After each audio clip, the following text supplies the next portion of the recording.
Will the Disaster Recovery International Affairs and Planning Committee come to order? The time is now 9:01 on July 3rd. And if everyone can please silence their cell phones or other noise-making devices, that will help our cause. Members, in accordance with the Sunshine Law, if you are not in the council chamber, please identify by name who, if anyone, is in the room, vehicle, or workspace with you today. Minors do not need to be identified. Also, please see the last page of the agenda for information on meeting connectivity. My name is Tamara Paulton, and I'm streaming live and direct from historic Lahaina Town at our West Maui Residency area office at 60 Kinui Street. And with me, I have Christian Balagso. Our committee vice chair, Nohe Hodgins, is excused at this time. She should be joining probably. No. Almost. No. Okay, we'll come back. We also have Councilmember Tom Cook. Aloha Kakahiaka. Aloha Kakahiaka Chair. There's currently no one in the Kihei Regional Office to give testimony. Looking forward to your meeting today. Thank you. Thank you. And now we have Committee Vice Chair Nohe Hodgins. Aloha Kakahiaka. Aloha Kakahiaka Chair and members. Sorry, my camera was being a little funky for a minute there. I'm at my private residence. I have 3 minors and 1 major. My husband is home, Koa Hodgins. I like that, 1 major. I might use that instead of adult male. Okay, and next we have Councilmember Gabe Johnson. Aloha Kakahiaka. Aloha. Good morning, Chair, Council members, community members. There's no testifiers here at the Lanai District Office. I'm alone on my side of the office with the snoring doggy, and Roxanne the rock star is in the other side of the office. Thank you, Chair. Thank you very much. And we have next, I think maybe Tasha Kama will be joining us later. Next, we have Council Chair Alice Lee. Aloha Kakahiaka. Aloha, good morning. Good morning. And next up, we have Councilmember Kiani Rollins Fernandez. Aloha Kakahiaka. Aloha Kakahiaka Chair. Aloha Kakahiaka Kako. My Molokai Nui Ahina. I'm at my private residence, alone here in my workspace. And we currently have no testifiers at the Molokai District Office. Mahalo, Chair. Thank you. And next up, we have Councilmember Shane Sinensi. Aloha Kakahiaka. Aloha la Junkin Po. Aloha aku o Maluulu Lele. Here at my home office in Hana, here by myself, and there are no testifiers in Hana too. Thank you. And last but not least, we have Councilmember Yukile Sugimura, who said she is running a little bit late and will hopefully be here by 9:30. This meeting of the Disaster Recovery International Affairs and Planning Committee of the Maui County Council is located on the traditional Aina of Kanaka Oiwi, who never ceded their sovereignty to the United States. We recognize that Her Majesty Queen Liliuokalani yielded the Hawaiian Kingdom to the U.S. in duress under threat of violence to avoid the bloodshed of her people. We further recognize that Hawaii remains an illegally occupied nation state by the U.S. as documented in a 2021 scholarly article for the National Lawyers Guild Review by Andrew Reed, adjunct professor of law at the University of Denver Sturm College of Law. Generations of Kanaka Maoli and their knowledge systems have sustainably cared for Hawaii and continue to do so. We are grateful to occupy this space and learn the ways in which we can contribute. As a committee, we seek to support the varied strategies that the indigenous people of Hawaii are using to protect their land and their communities and commit to dedicating time and resources to working in solidarity. I did just get notice that Member Kama will be joining us late, so she's excused at this time. From the administration today, we have Long Range Division Planning Program Administrator Jackie Takakura, Planner 5 with the Department of Planning Karen Komkovich, and Deputy Corporation Counsel Mike Hopper until 10:30. And after 10:30, I believe we have Deputy Corporation Counsel Christina Toshikio. Our committee staff today, we have Senior Committee Secretary Yvette Boutillier, legislative analysts Jarrett Pasquale and Keone Hurdle, legislative attorney Carla Nakata, and assistant clerk Leigh Deneen. On the agenda today, we have DRIP 9(3) South Maui Community Plan update process, and we'll take testimony after opening remarks or presentations. This is what we'll be going over today is the process and getting feedback from the members. There's things that we can decide of how we want the process to go, but I will need members' cooperation and feedback on how exactly they'd like it to go, and then of course permission of the chair if we're gonna do some swaps and things like that.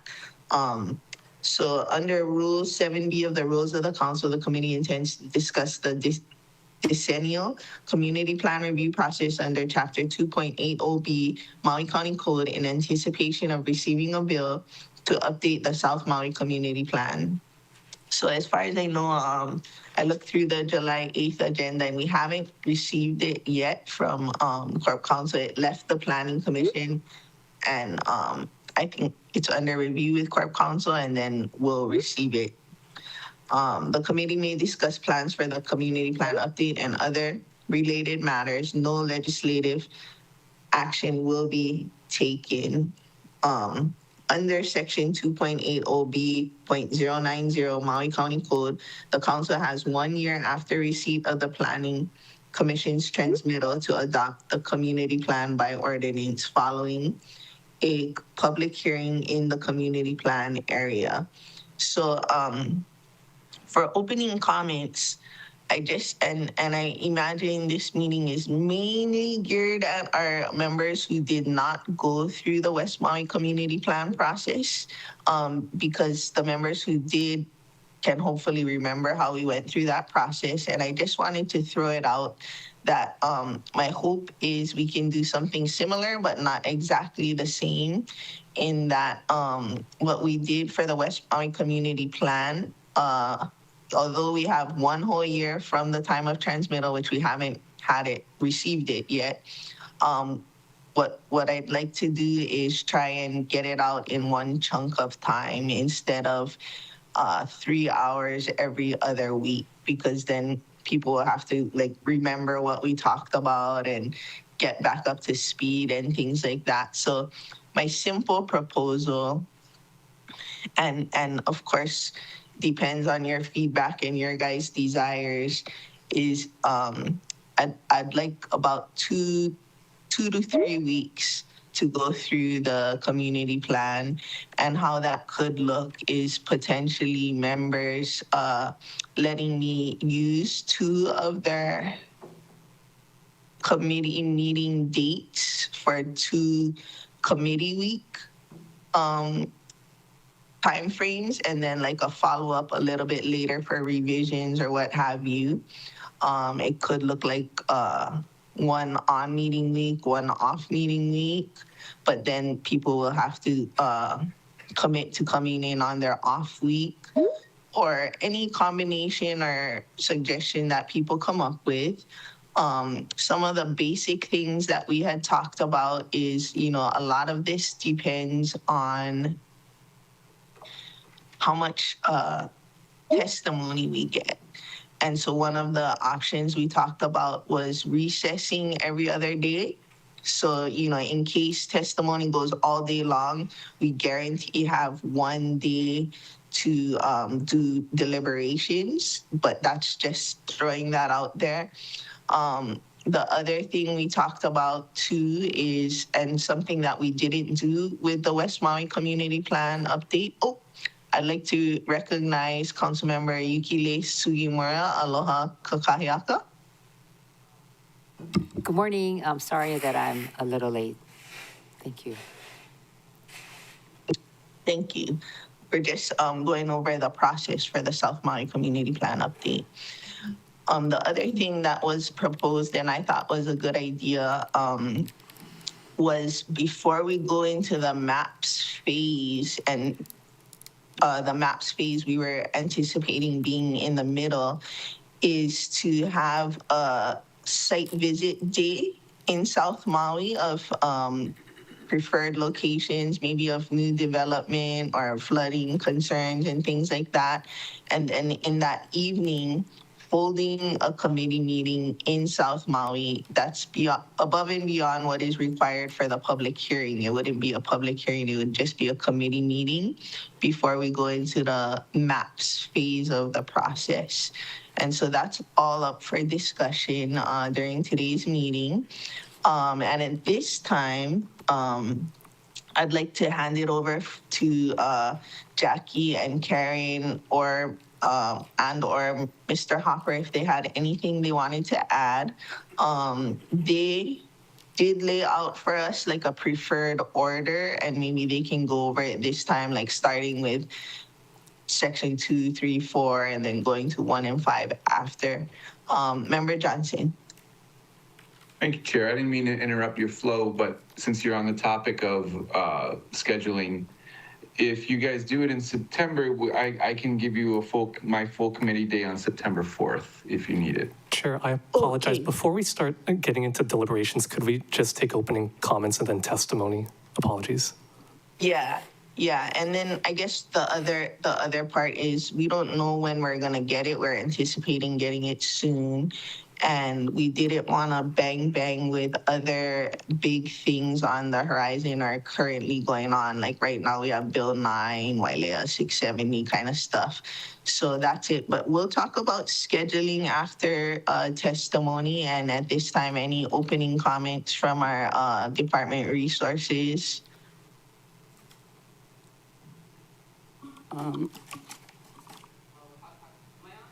You're not. Gotta press the button. Oh, there. Okay. Okay, now we're on. Aloha Kakiaka, Chair Paulton, and esteemed council members. Karen Komkowicz, the current lead for the South Maui Community Plan update.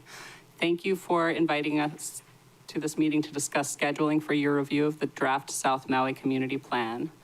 The Planning Department's Long Range Division began working on updating the community plan for South Maui in 2020.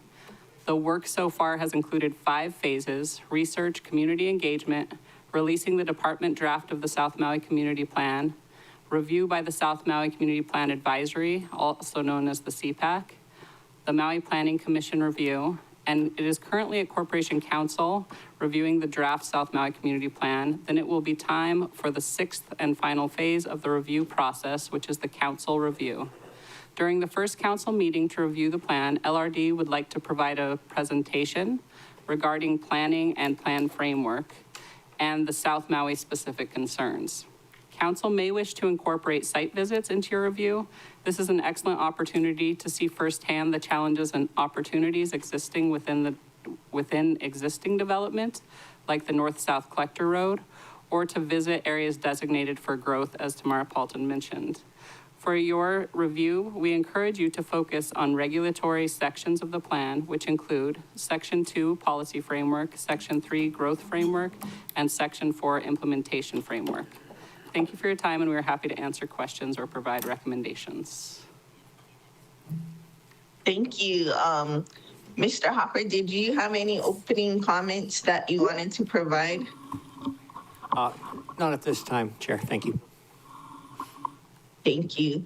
And in the transmittal, we also wanted to include a matrix that had changes made by the CPAC, changes made by the Planning Commission, so that we can see, like where it was in alignment and where things had changed. So it started out with the Planning Department providing like this overall framework, and then Community Plan Advisory Committee made changes. I believe they had, similar to West Maui and Alaka'i group, that kind of guided them with their first version. And the Community Plan Advisory Committee, which this body chose, made recommendations, revisions, sent that on to the Planning Commission, who made recommendation revisions. And then now after it's review by Corp Council, then we'll get it and have our opportunity, if we so choose, to make revisions on that. So I think that concludes all of the opening comments. So at this time, we'll call for public testimony for DRIP 9(3). Written testimony is encouraged and can be submitted via the e-comment link at mauicounty.us/agendas. Testifiers wanting to provide oral testimony should join the online meeting via the Microsoft Teams link printed on today's agenda or call into the phone number, which is also on today's agenda. For individuals wishing to testify via Teams, please raise your hand by clicking on the raise your hand button near the top right of your screen. For those calling in, please follow the prompts via phone. Staff will add names to the testifier list in the order testifiers sign up or raise their hands.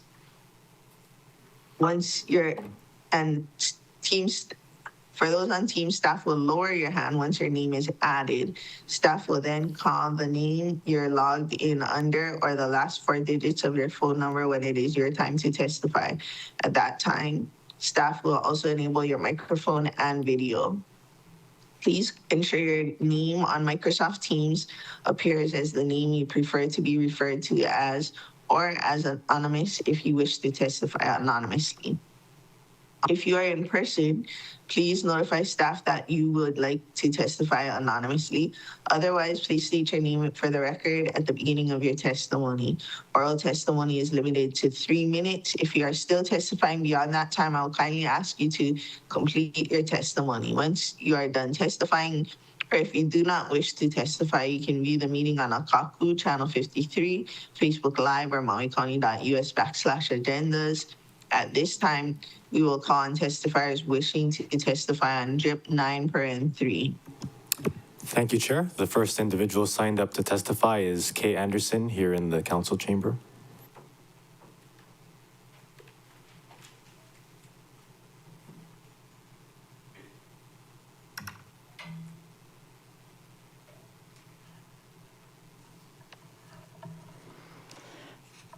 Aloha, esteemed members of the County Council, county staff, and fellow residents.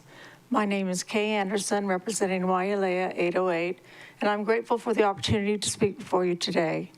Because of time restrictions, I will only be addressing 3 items from the South Maui Community Plan. The first 2 are located under Section 2.2, Safe, Healthy, Livable Communities for All. The first is under Section 2.2.31, prohibit new gated communities. This restriction violates your section heading to provide a safe community for all. In addition, you will create a disparate impact within South Maui, as existing gated communities have a higher level of safety as those communities developed in the future, or those existing communities that want to add a gate and cannot because of this policy. In addition, this may lead to unnecessary legal issues for the county in the future. The second is under section 2.2.5, support the creation of public campgrounds within the region. This policy also promotes an unsafe community, which does not follow section 2.2. South Maui is considered a desert and is basically a tinderbox just ripe for fires.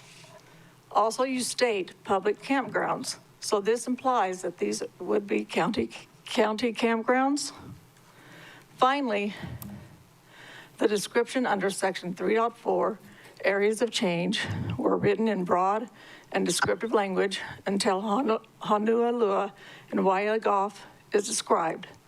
Both descriptions are not accurate, and we oppose including developers in the South Maui Community Plan for these reasons. As well, all know Honualua changes each time the County Council meets to discuss this property. The write-up for Wailea Golf is misleading. The golf courses have been in Wailea for over 40 years, and building over 1,000 houses would violate your policy in section 2.5.4. Protect dark skies, Mauka and Makai public view corridors, and scenic vistas, including traditionally significant views to and from the shoreline. And section 2.5.3, identify, preserve, protect, and restore Wahi Kapuna, widely diffused, and significant historic properties in South Maui. In addition, the changes include one remaining 18-hole golf course, one 9-hole par 3 golf course, which you can play twice to be 18 holes, and a 6-hole 3T course. Instead of expanding open spaces, they have been substantially diminished, which violates section 2.5.3. As far as water is concerned, Wailea Golf has 8 wells that draw brackish water from Kamaole Aquifer, but they have extremely limited potable water for over 1,000 homes. Also, there is no mention of the resort Wailea Golf LLC is planning to build on their property. Transparency is critical. Wailea Golf is too early in the process for you to consider including them in the South Maui Community Plan. They need to go through the regular process every developer is required to do to obtain a building permit.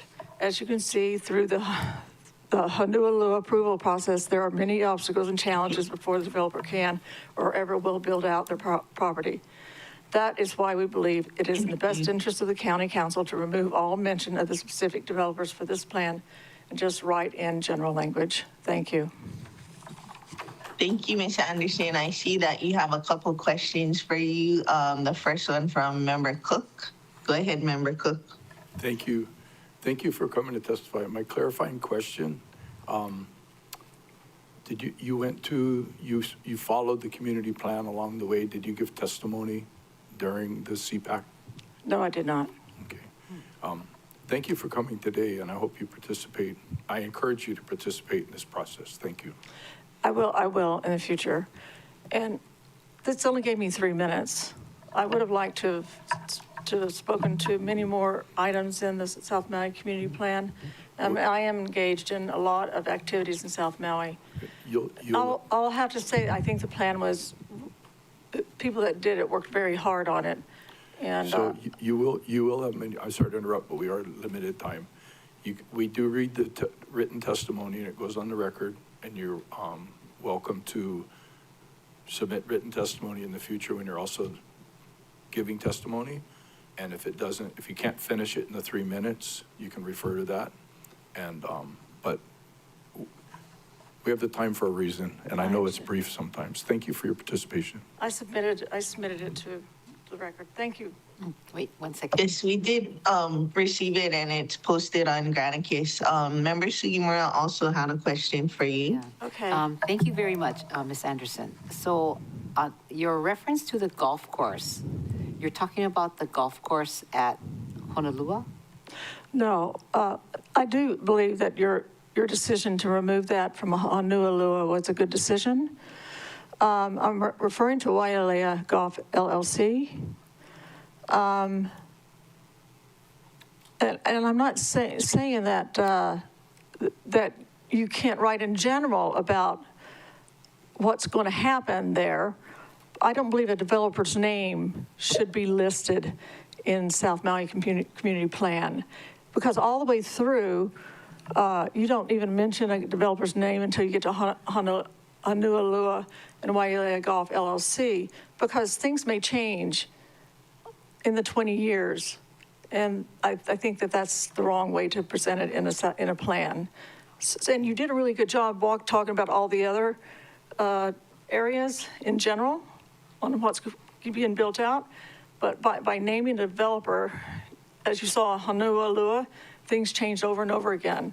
It sets it up to be misinterpreted for people when they see the name of the developer, things change. So that's my objection. Okay, thank you. Thank you. Any further questions for the testifier? Seeing none, thank you for your testimony. Staff, can you call the next testifier? Chair, the next individual is the Royal House of Hawaii on Teams, to be followed by Albert Perez on Teams. Thank you. The Royal House, it's your turn to testify. Aloha. This is the Royal House of Hawaii, and as a member from the Royal House of Hawaii and under Hewa Hewa, Helu 3237 Land Commission Award, aka and Royal Patent number 7447. I stand before you all today as an Alorio Land Royal Patent heir and resident under Heva Heva, whose roots go farther back before this planet had light, and asserting that any attempts to pass bills, permits, or titles related to the land in Hawaii are fundamental, flawed, and potentially very illegal. The reason is simple. Every parcel of land in Hawaii is held and under a Alorio title royal patented by the royal government of Hawaii. And this title lasts forever. It says it in all the TMK paperwork under legal info, giving you the royal patent, who are the rightful owners of that land, that building or the house it illegally sits on, and it shows exactly who owns it. And recently it has been changed, so can I ask why they're erasing that info? Because I'm pretty sure you have to show the royal patent, since the state manipulated our boundaries to create their own boundaries on a TMK, which is a crime on an international level. And in the South Community Plan, for Kihei, I saw that Ka'ono'ulu, Ahupua'a, there's going to be a lot of changes over there. And there was no discussion, or any of the descendants of Heva Heva have not been contacted about anything in or on Ka'ono'ulu or anywhere else in the South region, because we're all equal beneficiaries, and but the royal patent descendants have the automatic rights and supersede anybody's rights. Then, but like, we're not gonna do like massive evictions, you guys. Like, we're not that kind of people. Like, you need to call the descendants for real. Like, we're not gonna do nothing. Like, we're gonna help everybody. We gotta take care of this Aina. No need the powder money girl. We need the water girl. So please contact the descendants and every single descendant of every single royal patent, because it's supposed to be done by law. And cause like, it's so hard. Like, I don't know, like, I understand we all have to do the paperwork, but there's no reason for doing that paperwork. And do I have to slice open my arm to show you guys that I'm the descendant? Like, I don't know. Like, it's so crazy. But like, we just get silenced all the time. And by law, we have the full rights. But yeah, thank you for hearing me out. Mahalo. Thank you, members. Any questions for the testifier? Seeing none, thank you for your testimony today. Staff, will you please call the next testifier? Chair, the next individual is Albert Perez on Teams, to be followed by Rob. Thank you. Go ahead, Mr. Perez.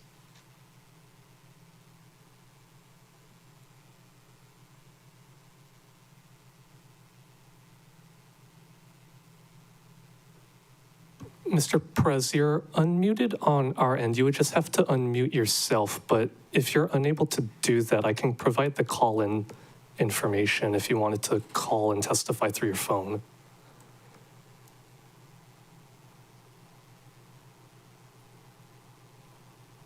Mr. Perez, are you able to unmute?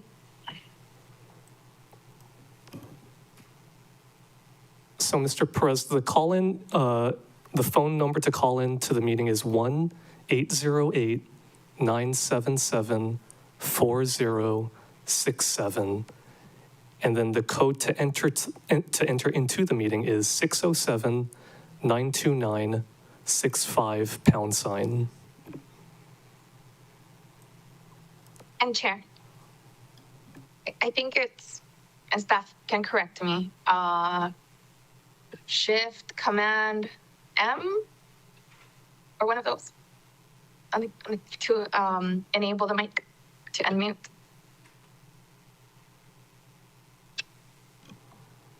Chair, I believe that's correct, yes. Oh, I see him Can you folks unmuted. hear me? Shift Command M worked, but All right. yeah, I don't know. Anyway, I'm just having trouble with Teams, apparently. Anyway, good morning, council members, Chair Paulton, Albert Perez, Maui Tomorrow. And here we go again. My comments are brief. We need to remember that this is going to be a community plan, and the South Maui community put lots of work into that plan. But much of what they wanted was changed by the Planning Commission, in spite of lots and lots of public testimony.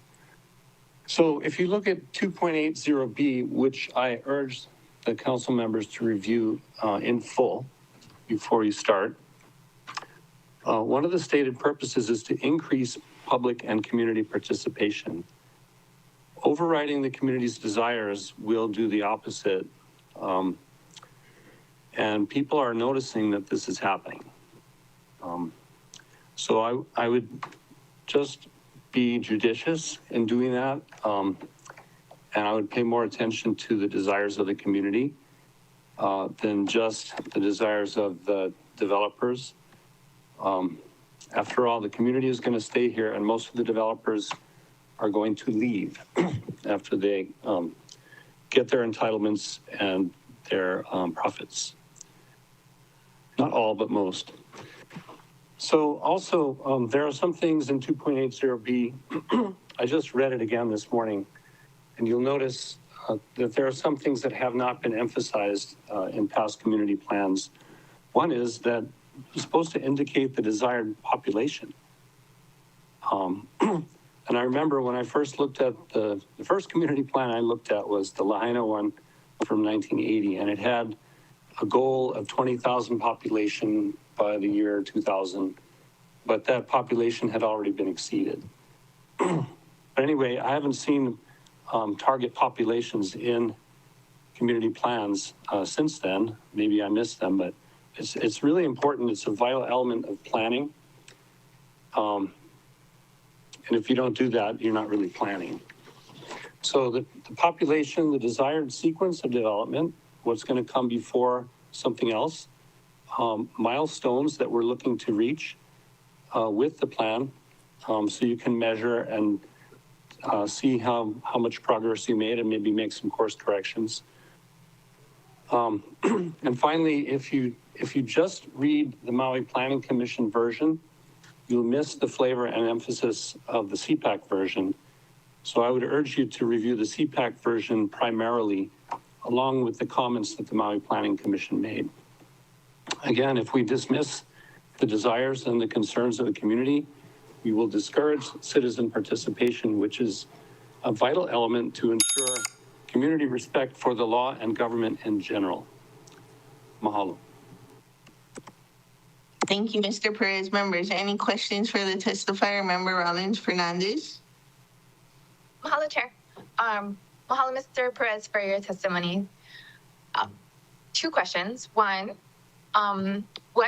which plan did you say that the population size was mentioned? And two, was the population a desired population to target, or was it a population that it was hoping to not exceed? So it was the 1980 version of what was then called the Lahaina Community Plan. And I would have to check the exact wording, but I believe it was a target population as opposed to a maximum, which is actually, that's typical for planning purposes. Is you do socioeconomic forecasts, population forecasts, and then you make an assumption that you then use as the basis for which you are planning. Okay, so it's more like an expected population growth and then planning for that expected or anticipated growth. Yep, anticipated forecast. Yep. Mahalo for that clarification. Mahalo, Chair. Thank you. Any further questions for the testifier? Seeing none, thank you for your testimony. Staff, can you call the next testifier? Chair, currently the last individual signed up is Rob on Teams.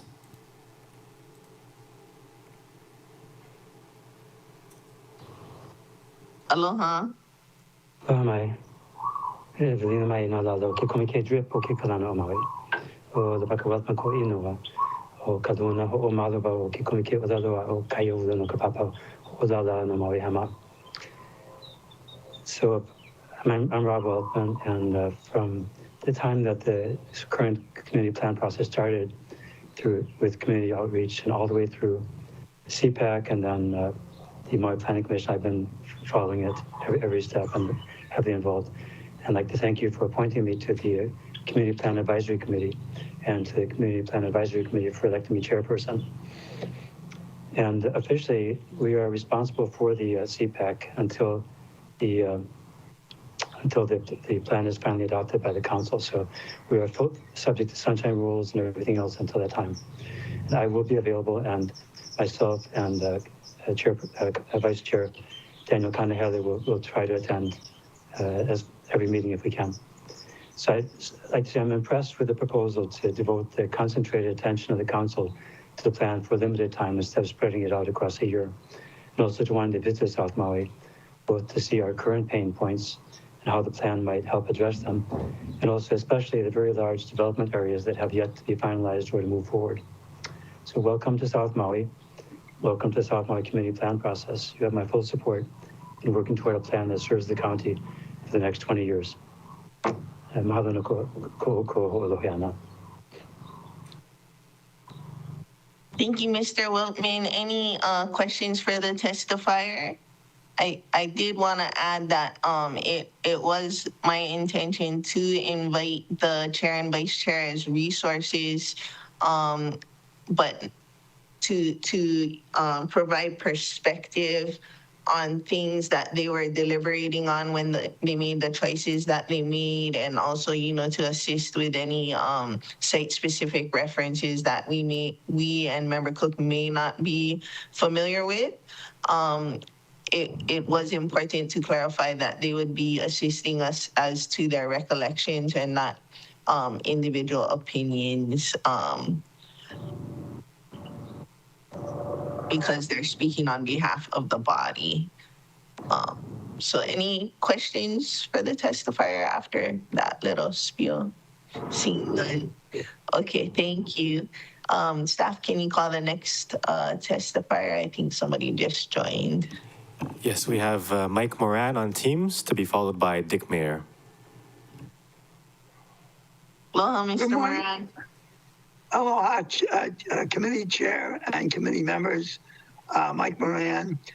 Yeah, I was very pleased, Chair, with your opening comments of the intent to look at each step at where the plan evolved over each step. And I personally participated in each one. I attended almost all of the community outreach meetings. I was a member, one of two members from the Kihei Community Association to the Alakai. I was, of course, a member of the CPAC, and I observed and testified at many, I won't say all, at many of the Planning Commission meetings.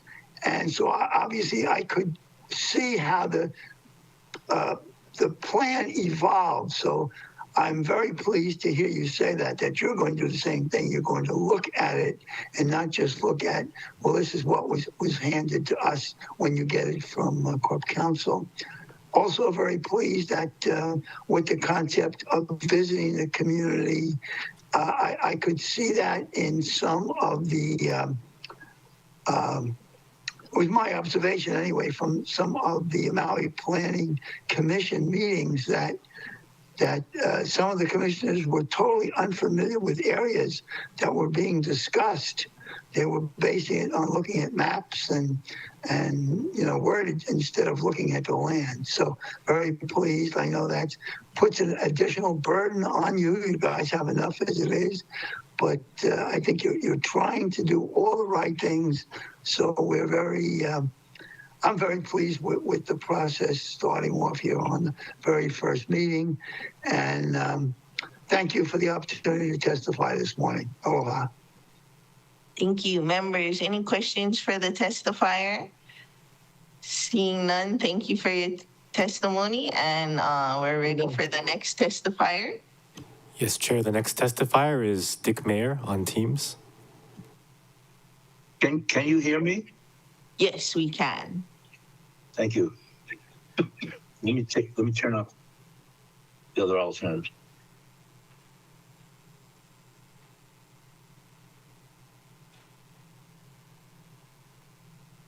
I'm not sure. Echo coming.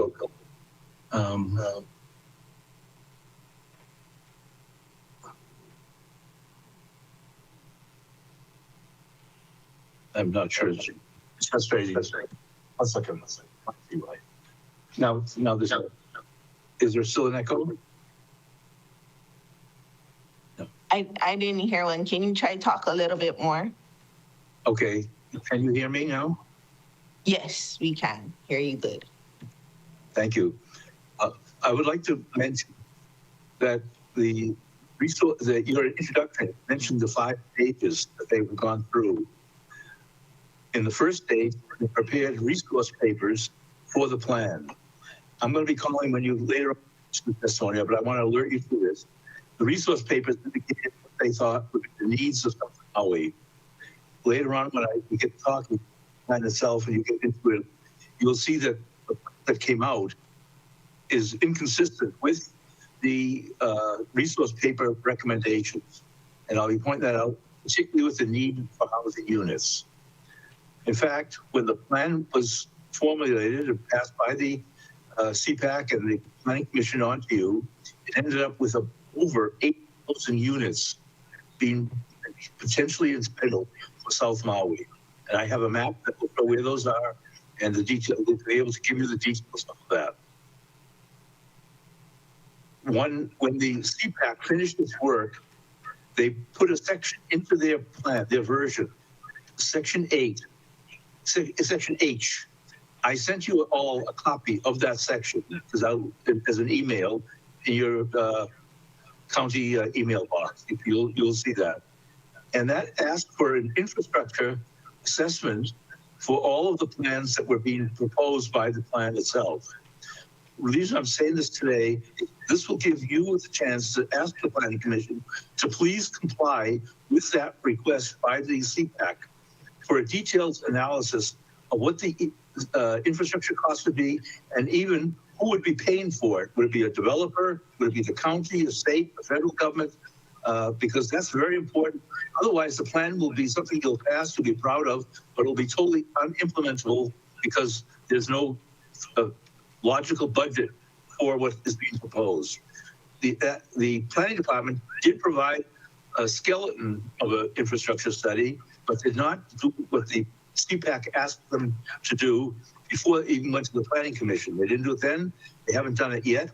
And so I'm asking, please get a detailed budget for the infrastructure costs and that will be needed for everything from highways, water, treatment, to solid waste, to police, all the various sections. Otherwise, you will have a monster on your hand, a huge budget, a huge proposal for 8,000 units, and the total incapacity of the county to provide the infrastructure and even to ask the developers to do that. And I don't want to frustrate future council members and planning commissioners by having to implement a plan that has really no financial basis. Thank you very much. Thank you, Mr. Mayor. Members, any clarifying questions for the testifier? Seeing none, Mr. Mayor, I just did want to also point out that listed on Granicus, item number 1 is Senate Resolution 23 from the state dated March 6, 2025, that asks that we retain the word require when it relates to infrastructure. So it's also apparently a request from the state as well. I'm not sure if you had seen that. I'm glad you have that, because now it comes from the top and from the bottom, from the state level, as well as from the citizens or residents who put together the CPAC version. So please have the planning department provide that. They did not do that for the planning commission. They didn't give a version that was helpful. And now I hope that they'll give one to you. Thank you. Yeah, the title of the resolution is urging the Maui County Planning Department to retain the word require in the South Maui Community Plan as it relates to infrastructure to ensure that development does not occur without adequate supporting infrastructure. And so that's posted, I believe, as item number 1 on Granicus. Thank you. Thank you very much for telling me that. Thank you. Members, any further clarifying questions for the testifier? Seeing none, thank you so much for your testimony. Staff, is there anyone else wishing to testify on this item? Chair, that's currently all the individuals signed up to testify, but I see Mr. J.C. Law making his way to the podium. Thank you. Thank you, Keone. I snuck this in from the lobby in there. I'll get to that later. Kelly King knows what that is. J.C. Law kula uko waiko ahupoa. Aloha po aha. Aloha Thursday. And you got to work on your Hawaiian too, Mr. Cook. Aloha aha oke kalana o Maui. Aloha akaku. And aloha to the community out there.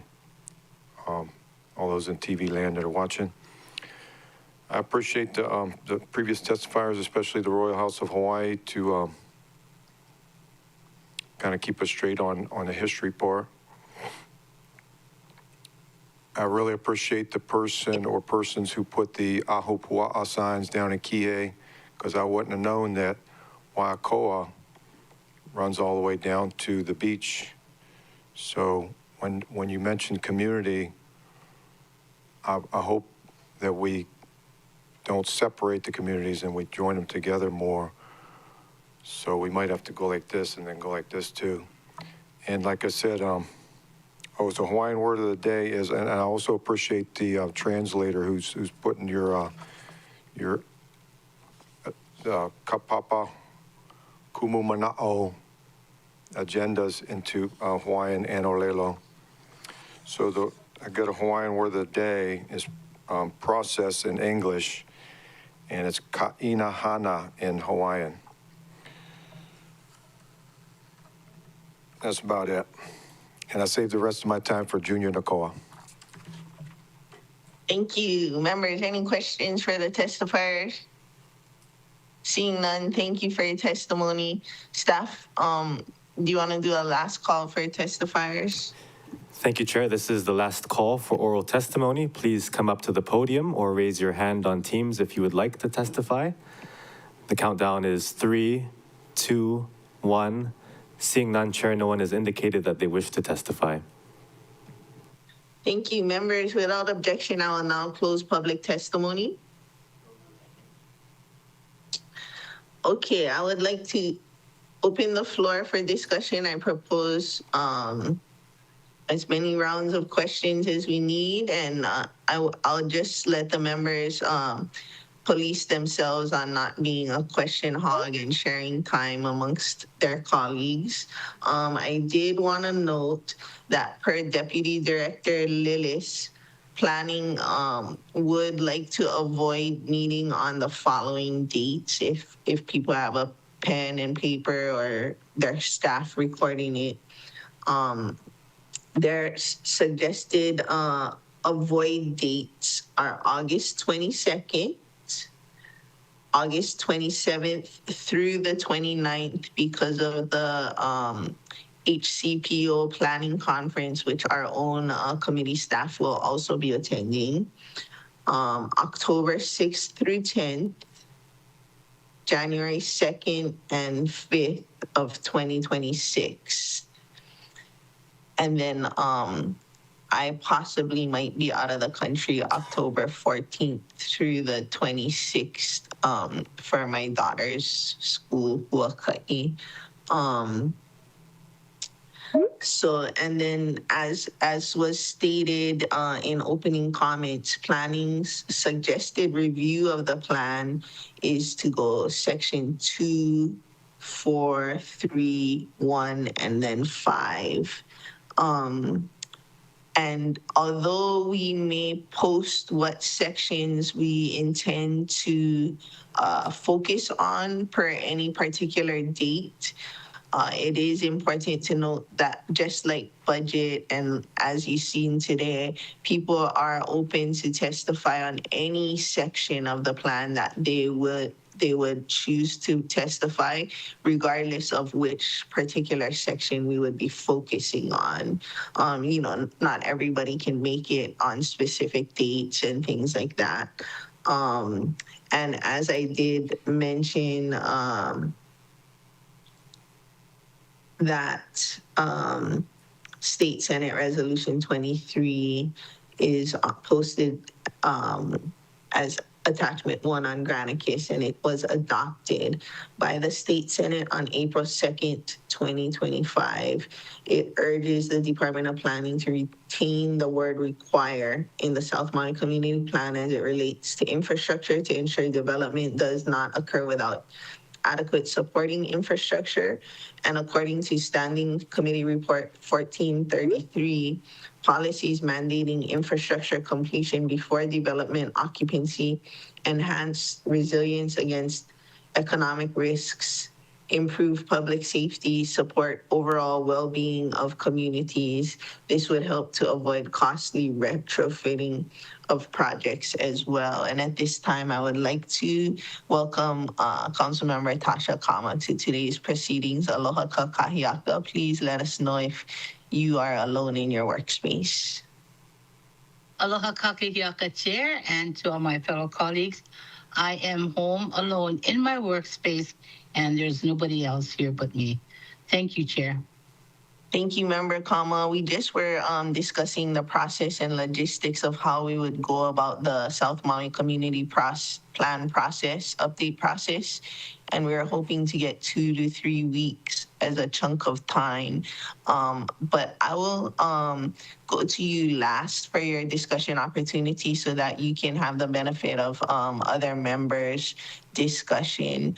I was hoping to get any feedback or ideas about the proposed plan of how we go about the process. Member Johnson already did say September 4th is a good date for him. And if people can look at their calendars and whatnot, some of it is contingent on when we actually do receive the community plan from Corporation Council. So maybe before we start individual opportunities, we can see if Mike Hopper is aware at all how soon or how close we are to using it. And then another thing that I remembered, although different people in the public have different opinions, in the West Maui Community Plan process, Mr. Hopper did emphasize that the community plan is considered like a law, especially in the shoreline management areas, and more so as guidance outside of the shoreline management areas, which has been disputed by other members of the community, but I think that's what our Corporation Council had advised for the West Maui part. So, Mr. Hopper, did you have any update as to how soon, and is that kind of your general opinion of the SMA and the community plan? Well, Chair, first question, I'm not myself working on that update, but our office could perhaps provide an update to that. I know that there's that's being worked on, but as far as when we would see an approval, I think there's discussions with planning on some items as far as, and that's to have the plan approved as to form and legality, or the ordinance that adopts the plan sent to you. So I don't have a specific update on that, but we could perhaps get you something soon on an update there. But I myself, I'm not actually working on that aspect, but we could update you, I think, fairly quickly on that. The other issue, let's see if I can find it, for where the plan applies with the force and effect of law and where it's more of a guidance document.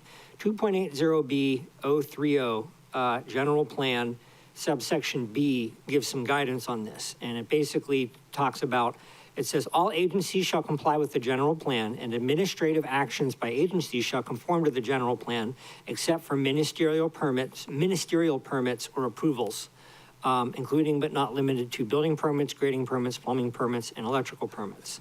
All community plans, zoning ordinances, and subdivision ordinances shall conform to the general plan.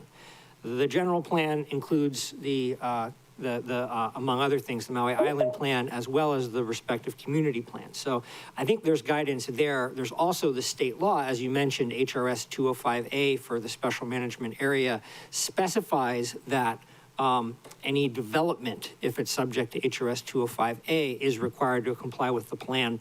And through 280B, compliance with the plan is mandatory for essentially discretionary actions.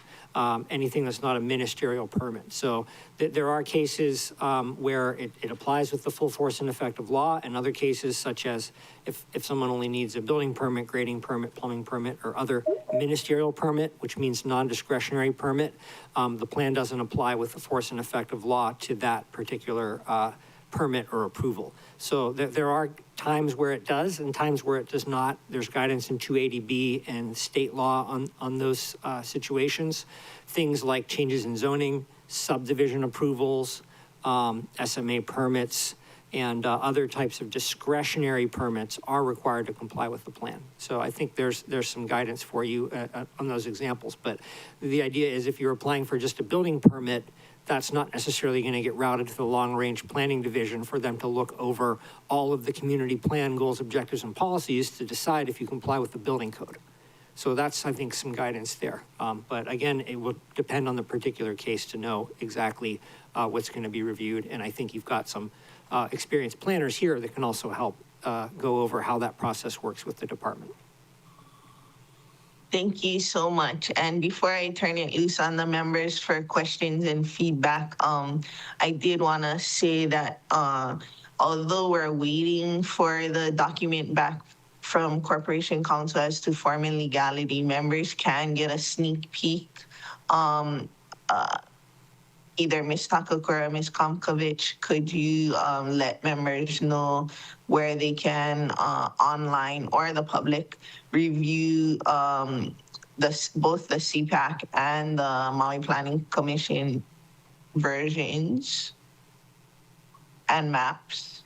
It's online at the We Are South Maui website.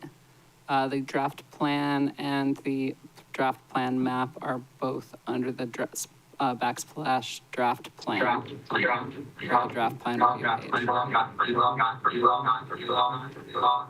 Oh, Mr. Hurdle. Okay, go ahead. Sorry about that, Ms. Komkovich.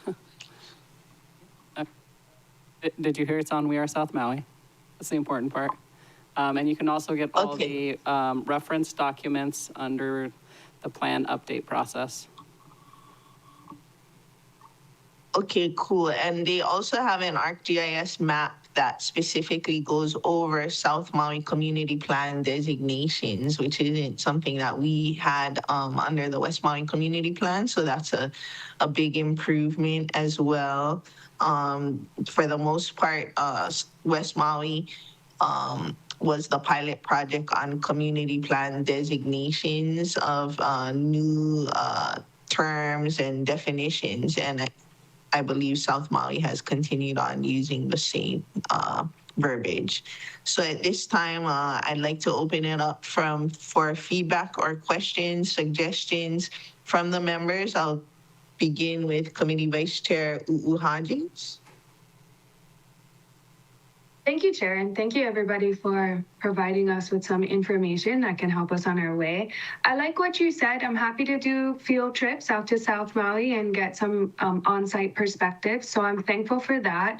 I do like your idea too of recessing and adjourning every other day. That gives us some structure and some deliberation time and allows the public to know what days might be closed for testimony and what days we'll be happy to take testimony. And other than that, I think we all just have HSAC in September. I don't have too much on the great agenda right now because we've been chipping away at it. But as you know, there are times when we have some deadlines that we must hit. So if it's too much, then we don't need to, we can do it in committee. And if it's quick, we can do it in council. But other than that, I'm quite flexible. I don't have too much travel plans. And I'm happy to make this work. And this will be a long haul, but thank you for your flexibility. Thank you. And I guess my feedback to that would be like one of the options is if we take 2 weeks of committee weeks, then time sensitive or important stuff could possibly be pulled on off weeks or vice versa. It just depends on like where we come to a consensus on. And with the committee vice chair starting off, I didn't want to go into any particular order unless somebody raises their hand that anything that she said spurred them to have feedback or questions. Okay, I see Member Sinensi. Mahalo, Chair. What was the dates again? I did catch the October and January, the first two. Sure. The dates that planning would be harder for planning to accommodate were August 22nd, August 27th through the 29th, October 6th through 10th, and January 2nd and 5th, 2026. Those would be difficult for planning to accommodate. And then for myself, I believe was October 14th through the 26th. Oh, okay. Those dates were not on the table. Yeah, I do believe the CNHA is the 7th to the 9th. Of October? Yes. Okay, that works out good because it coincides with a date that planning is not easy for them to accommodate.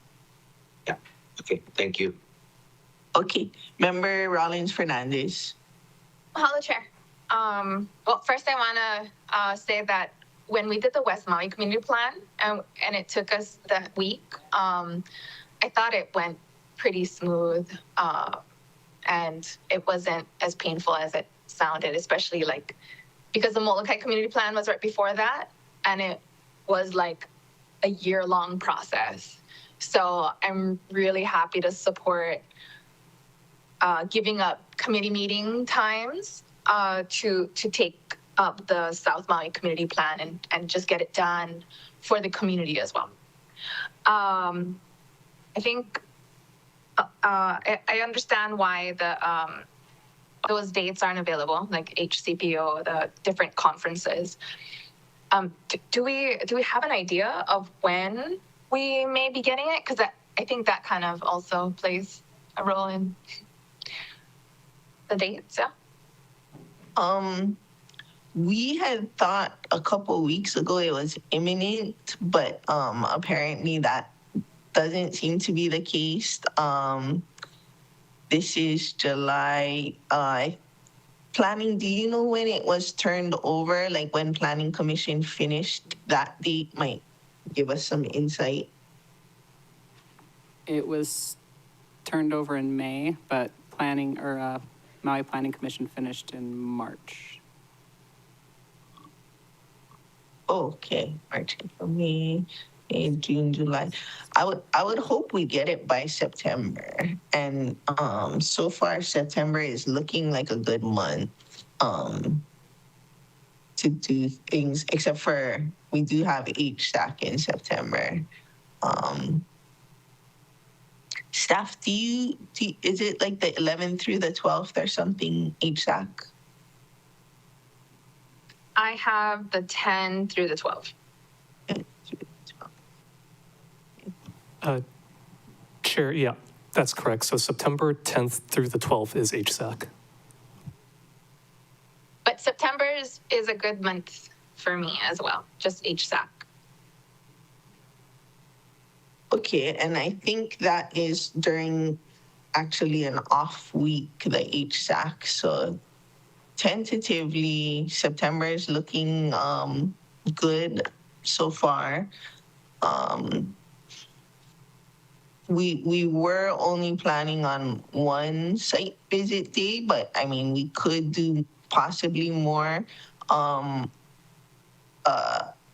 And then the council is required to do a public hearing. So what we would be doing in taking testimony would just be a regular committee meeting. The planning department had informed us that occasionally it is difficult to get public spaces in South Maui with internet. And we were open to not doing a hybrid meeting if we do it in South Maui. I did see Member Sugimura's hand up, but either before or after, I would love to hear staff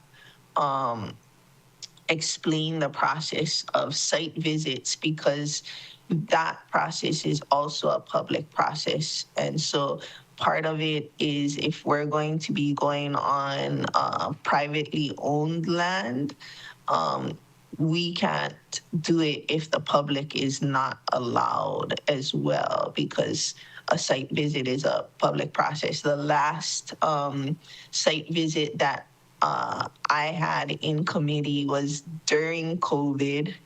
And it was an interesting thing because Mr. Ratz was on site and he was giving us a virtual tour.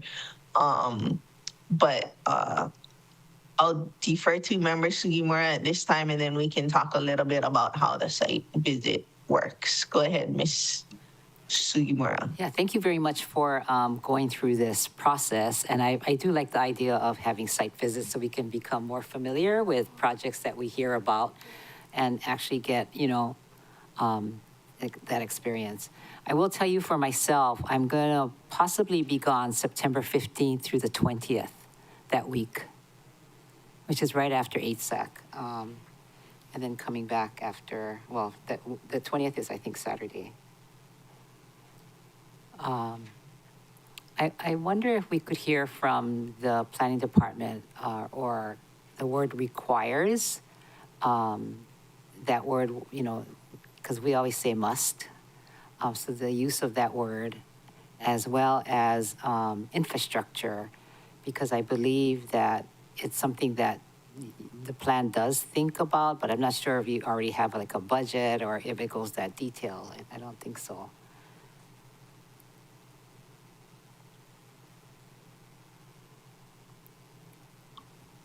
Thank you, Councilmember Sugimura. Regarding the word require, there are many long conversations every time that came up, both at the advisory committee and at the planning commission, to include it or not.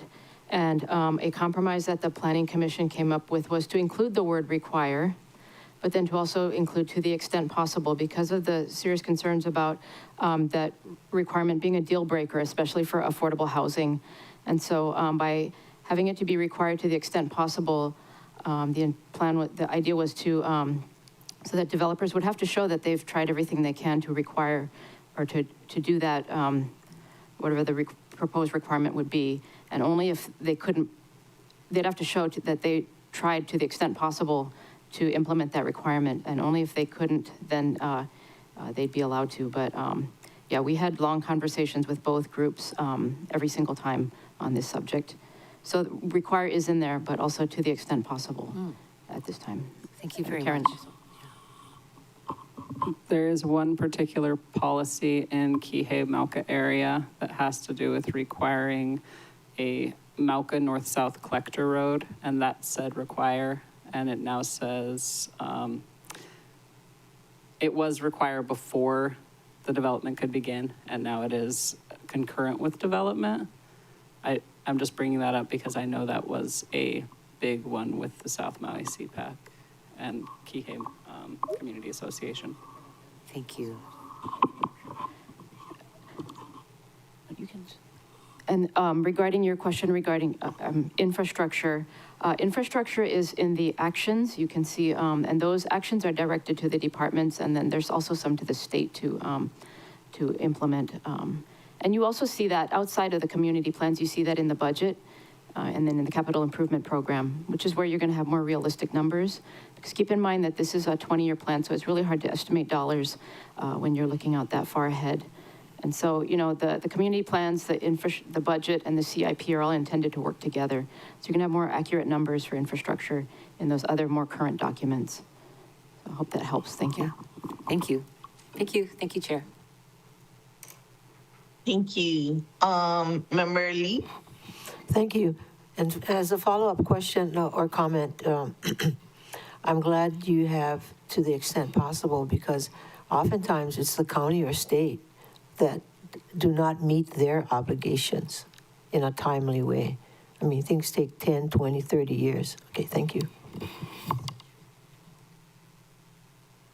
Thank you. I don't see any hands up right now. So staff did, Member Cook, then Member Kama.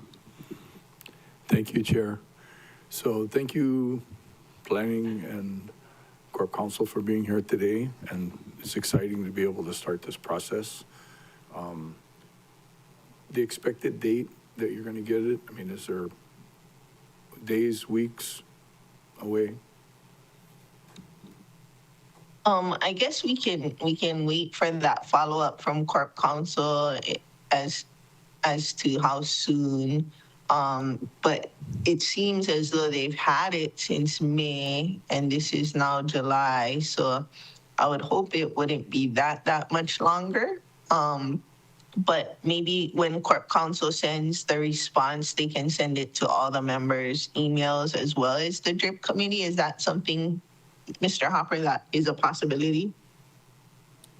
Well, I checked with OCS staff on generally how, well, this, I think the request came from the planning department. So, I mean, I think we could talk with them about transmitting. I think normally our requests go to them, but I think they're certainly free to transmit however's easiest for you to get it as quickly as possible. But normally they would do a transmittal, because I don't know if they would include things like their matrices and other things in their transmittal. But if it's noted, there's a preference to have it when it's transmitted to the committee, that it go directly to all the council members. I suppose we can consider that. But normally our office would only transmit if we get the request from the planning department to them for them to have a transmittal, because again, they may have background documents or things they want to transmit. Thank you. I think we were talking about like how soon because you said you were gonna follow up on where they were. So we're not talking about the actual community plan itself, but when we can expect to receive it. Are we weeks out? Are we months out?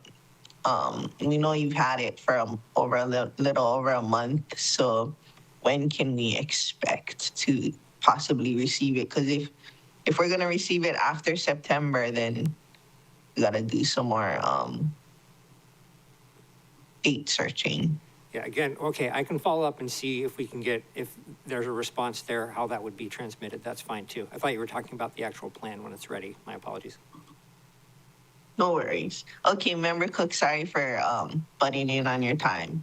Excuse me, Chair Paulton, this is Jackie. So what I was thinking, we could include in the matrix a column for Corp Council changes, so you can see that, you know, the whole process, if that would help. Yeah, that'd be great. I like it. It looks like I see nodding heads as well. Thank you. So I'll try and ask a question different. So will the plan, when you get into the infrastructure, oftentimes it's the funding aspect of it, and then also the timeline. It's a 20-year plan. And so when people talk about like 8,000 homes and the needed for the highway, you know, you look at it and it's all needed. But as far as, does the planning department have in part of the planning sort of it phased out? Do we have that aspect, or is that something the council can assist with with the public hearing? If we're going to have budgets and infrastructure tied to the developments, then we may be helpful to be able to get from the developers some of their timelines. And these things are projected, but I think it helps me and my conversations with the community to put things into perspective. Because when people think that things are going to happen in the next 2 years or 4 years, when actually some of these things might be 14 years out and 16 years out. But having said that, it takes so long to plan a road to get it all done that it's totally appropriate to keep the emphasis on it, and then also have a budget so that when we're doing taxation and how much the developer's going to have to kick in for improvements, working with the state and the county, that we would have a framework. I know it's really deep and complex. I'm just sharing with you. I share the complexity, and I'm hoping that we can be of assistance through this process. Does that resonate at all? So for, wait, who was that? Go ahead, planning, or Ms. Comquich. So for the actions, the implementation actions, there are short-term actions that would be the 5 to 10, the next 1 to 5 years. And then there's the midterm actions that are 5 to 10 years, and then there's the 11 to 20-year actions. That's how the timeframes are separated out. That's on page 112 of the current draft. There's also ongoing actions. And to address the concern of section 8, we did separate out the CIP actions and added some of the estimates, but that is in today's dollars. The pricing is both difficult, but it does also help to avoid just making a wish list of actions with no basis in reality.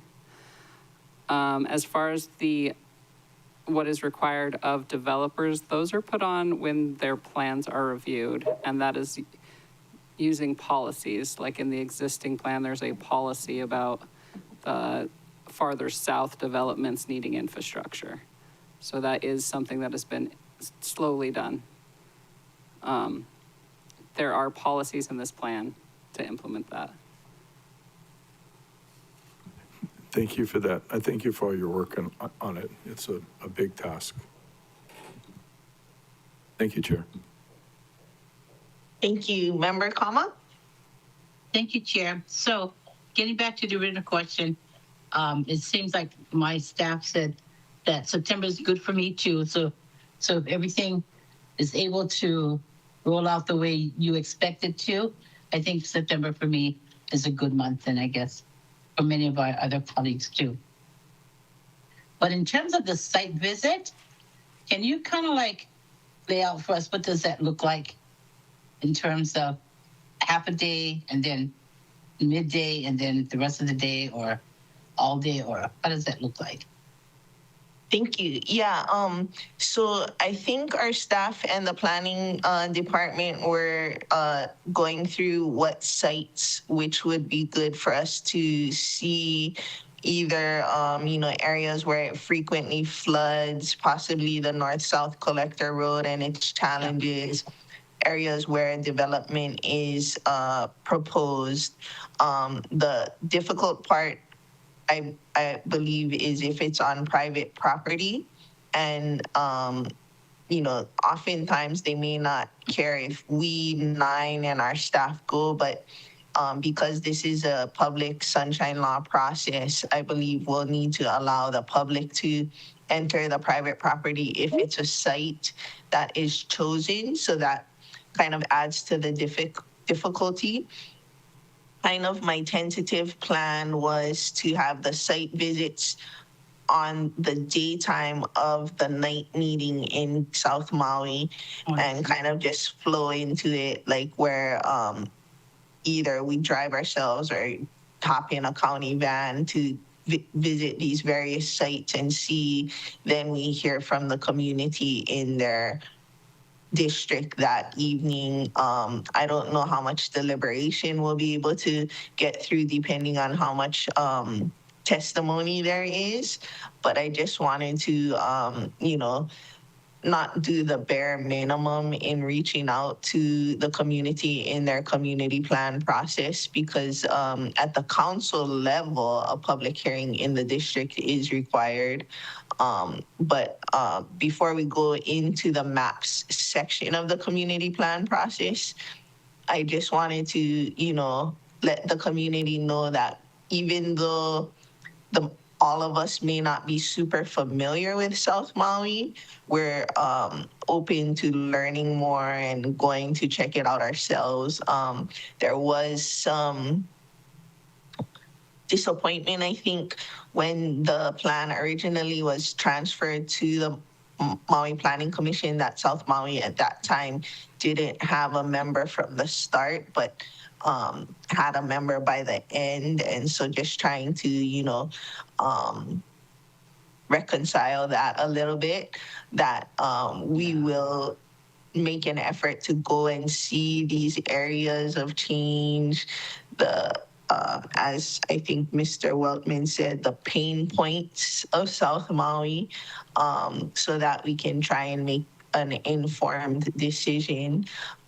If staff or Corp Council or our own legislative attorney wanted to give a rundown of what we're required to do in terms of site visits and how it relates to the general public, I think that would be helpful for the members. Oh, I see Ms. Nakata. But we can't hear you because you're muted. Thank you, Chair. You're correct to say that this is just like any other regularly posted Sunshine Law meeting, except that it would occur off-site. So we would still be required to post an agenda the requisite number of days in advance. What we've done in the past with site inspections is once the committee's identified the sites that it would like to see, we just need to make sure from a logistical standpoint that those are all feasible to be done in the amount of time that you're given. So if for instance, you're wanting to have the sites inspected during the day with an evening meeting, I think we need to be judicious with our time. We would still need to take public testimony, although in the past, I think what's been done is we've encouraged to the extent possible, public to come to the evening meeting and have their comments then. But we are required to do public testimony. Having said that, whenever you do a site inspection, just like any other committee meeting, the site would need to be accessible to the public. It would need to be safe. So that's something you'd want to consider. If it is private property, you would need to get the owner's consent, but you could consider whether there's a vantage point off the property that you'd be able to see the land from. Let's see.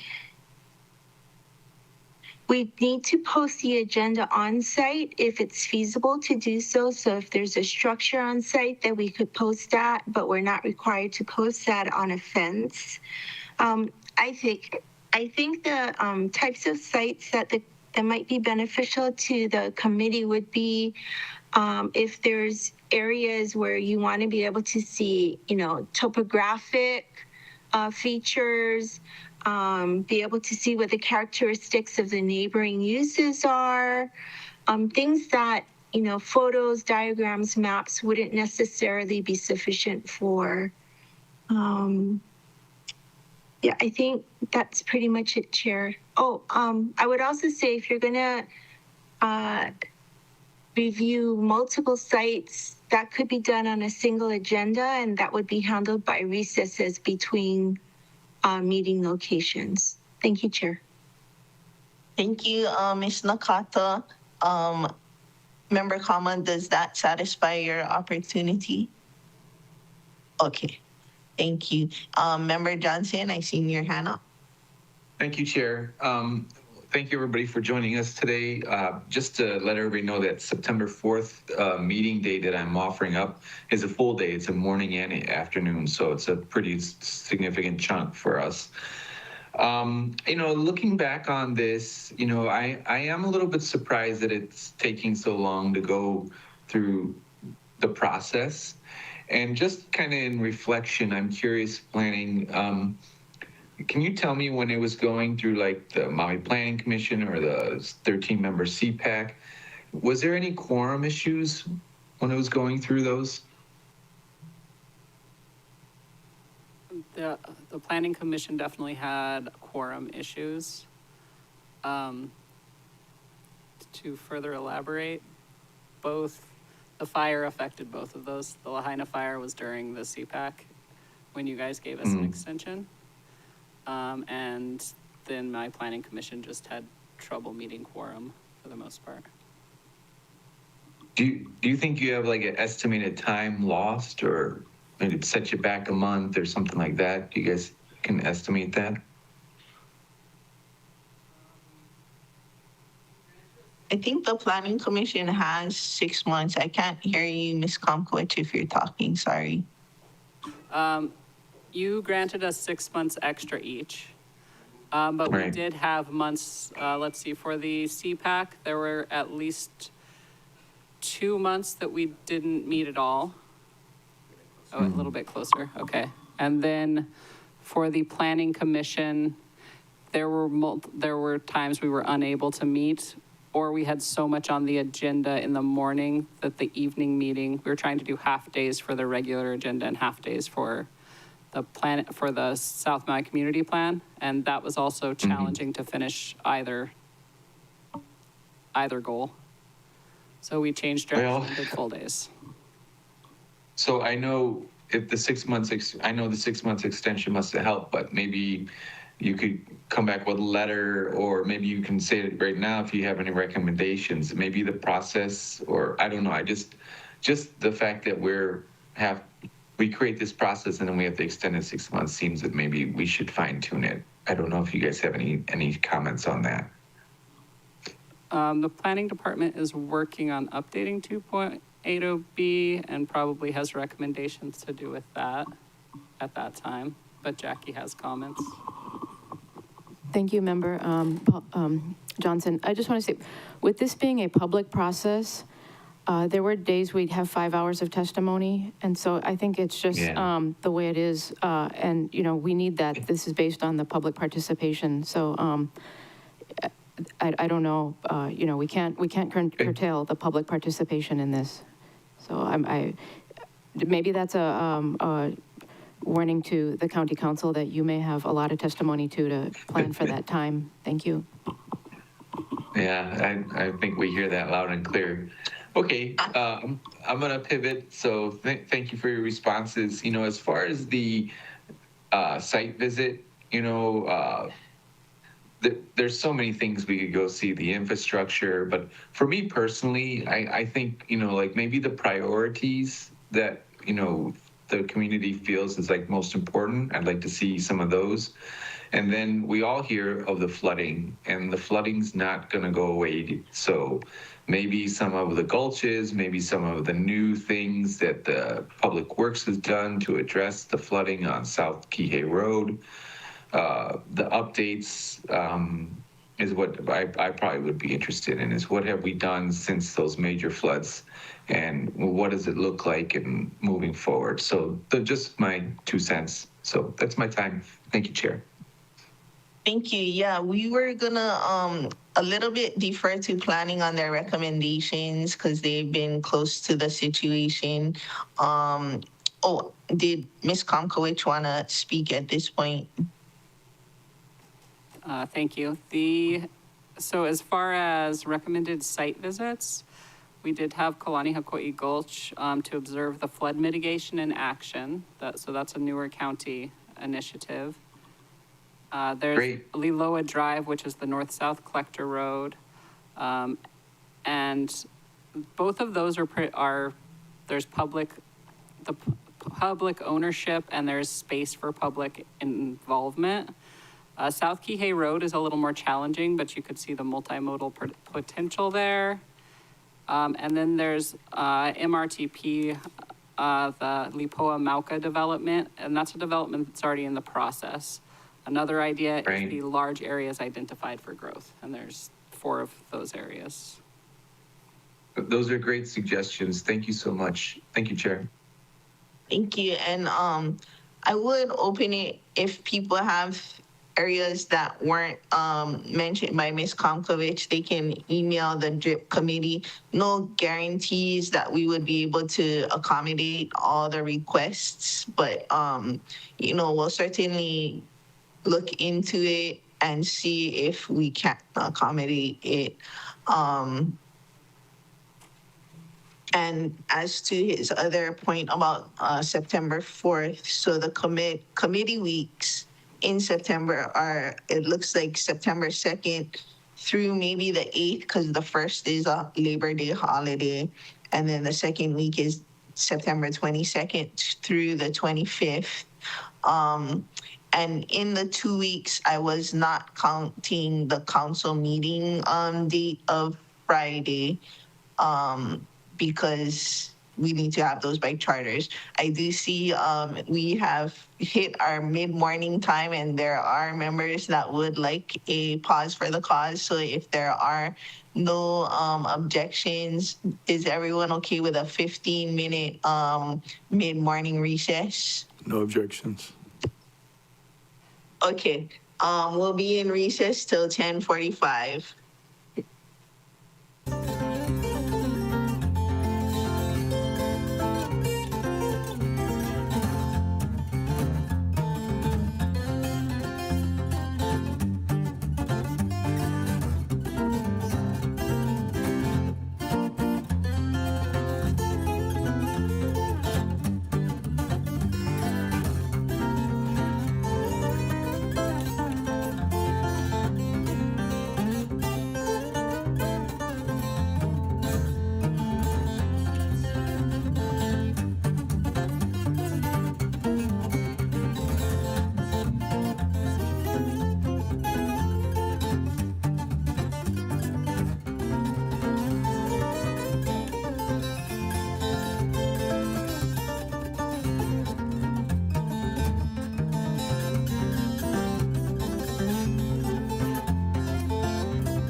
will the Recess Disaster Recovery, International Affairs, and Planning meeting return to order? As I was saying before we went on recess, we're largely deferring to the planning department to give us sites to visit and our coordination with our committee staff to post it and make sure everything is legit. We did want to open it up for recommendations from the South Maui community as well. They can email recommendations to the DRIP committee, and we will see if we can accommodate or work those in. No guarantees, but we will do our best. And assuming that we get it within the next month or two from Corporation Council,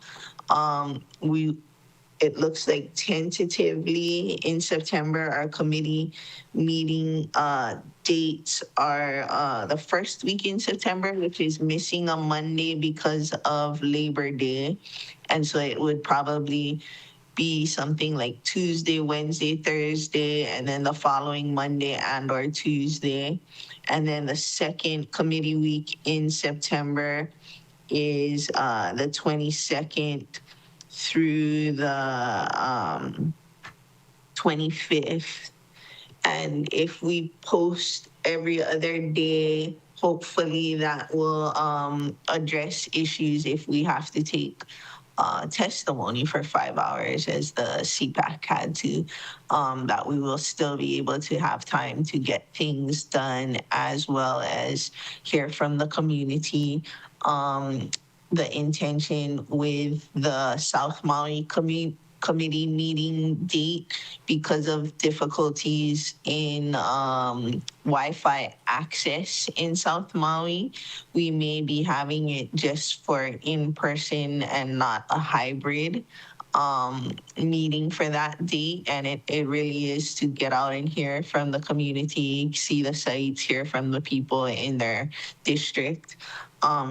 So I guess, I feel that we've laid it out. We kind of came to a consensus to do it in those times, to have site visits, to have one committee meeting in South Maui. And that's in addition to the council's public hearing in South Maui before we pass it on first reading. Our clock has not started until we receive the transmittal from the planning department and Corp Council. So we have 1 year, but we'd rather bust it out in one chunk rather than stretch it out over the course of a year and have to continually remember where we were. The other thing that we had done for the West Maui Community Plan was create a template for proposed amendments. And so we'll be giving that out as well when we post the document. So members, feel free to start reading the community plan. When we were in South Dakota, we learned about, PDFs needing to be ADA accessible, and I didn't understand that. But PDFs needing to be ADA accessible is a win for all of us who don't like to read that much, because you can be on a walk and you can have your PDF read to you, which the South Maui Community Plan is. The other day I was cleaning my house and I listened to section 1. Somebody read it to me in a British accent, and I learned a lot of things that I never knew about South Maui. It was very interesting. So, you cleaning the house, going for a walk, you can start listening to the South Maui Community Plan PDF. You can have a man read it to you. You can have a woman read it to you. You can have British accents, your choice. They didn't have a pidgin option, which would make it really understandable for me. But, they're still learning. They can't fix all the problems in one go. But basically, I guess that's my plan. It hinges mainly on Chair Lee allowing us to do the swapperoos and things, but tentatively we're looking at September. Unless anyone else has anything more they wanted to feedback, add, or, Ms. Toshikio, I see, is joined us. Thank you. But that would pretty much conclude today's meeting, and I'll defer. I just didn't want to spring anything on anyone or make them feel like I'm taking their slots without their feedback and buy-in. And this is our first committee agenda posted in Olelo, Hawaii, and I have gotten good feedback as well. So yeah, I'll just open it up one last time. Anybody have anything I missed or wanted to add? Or Member Sinensi, go ahead. Thank you, Chair. Just for me, I just prefer maybe James Earl Jones, Section 1. Yeah. In Speechify, I think you can get like Snoop to read to you as well, and you can speed it up or slow it down. It's super good fun. I did have Snoop read me some small excerpts, but I kind of like the British lady. I don't know why. Okay. All right. Let me get back to my notes so I can close this out in the proper format.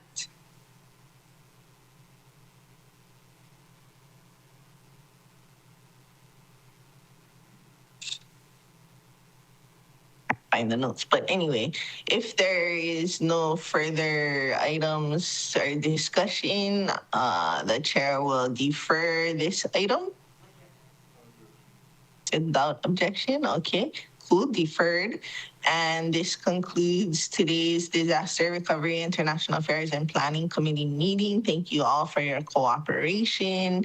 And the time is now 10:54 and the meeting is adjourned. Have a very safe 4th of July. If you're gonna do fireworks, make sure you have a bucket of water and a hose at the ready. One time we burned our whole entire garbage can down, and lucky thing our neighbor let us know that the garbage can was on fire and it melted to like a little puddle of plastic. So use a hose, have a bucket of water nearby, supervise your children. If it's really windy, maybe reconsider because we already lost one town. And be safe. Have a good rest of the day and a good holiday weekend. And we'll see you guys when we see you. Aloha. Adjourn. Hello, everyone. God bless.